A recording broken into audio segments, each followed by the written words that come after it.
In northeast Ukraine, a Russian bomb has damaged the headquarters of a Catholic diocese in Kharkiv.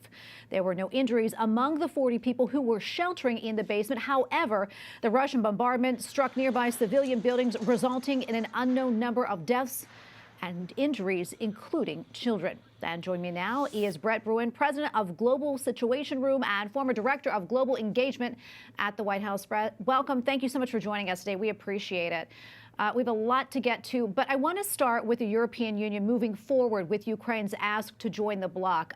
If Ukraine does indeed become a full member, how significant would that be, and what type of leverage would that give the country? Well, this is precisely what Vladimir Putin wants to prevent Ukraine moving westward. So the European Union is taking an important step, albeit it's a long process, to recognizing Ukraine's long-held desire to become a part of the European Union. While obviously things like NATO membership remain beyond their grasp, I think the potential for a membership in the European Union is an important one, and it sends a clear message to Putin that they will embrace Ukraine as he moves more aggressively to try to keep the country in his orbit. Brett, I know that you worked in the Obama administration during the time that Russia invaded Crimea back in 2014. Can you kind of compare and contrast for us the differences that you see between that conflict and what we're seeing right now?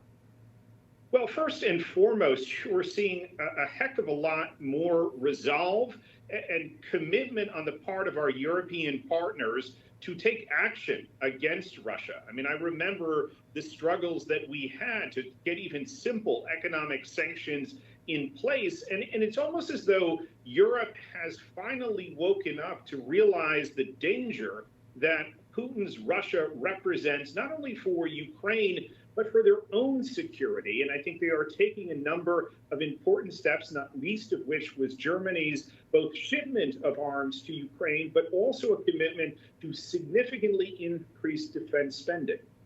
Brett, I'm curious, what else do you think should be done in this situation?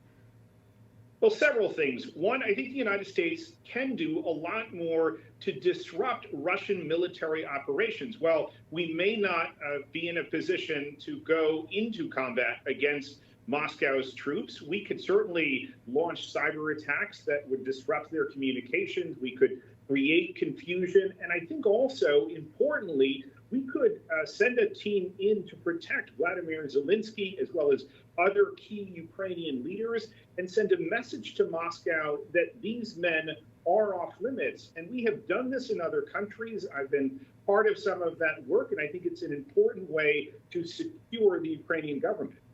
I want to pivot to something, we've heard a lot about, Brett, about cyber attacks and that being a real possibility, but it seems the internet service, at least from what we've seen, has not been interrupted so far. Do you think that's something that's still on the table?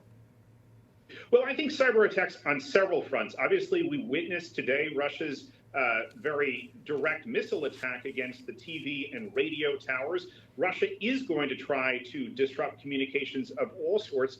But let's also bear in mind that one of their favorite tactics is to strike out in a cyber attack against whether it's the United States, Europe, or others. And so I think it's important that Americans, American businesses, and organizations are braced for that possibility. Yeah, another thing I want to touch on before we leave it here is Ukraine's President Volodymyr Zelenskyy asked NATO members to impose a no-fly zone to stop Russian air forces. Do you think that NATO will eventually, that is, agree to that request?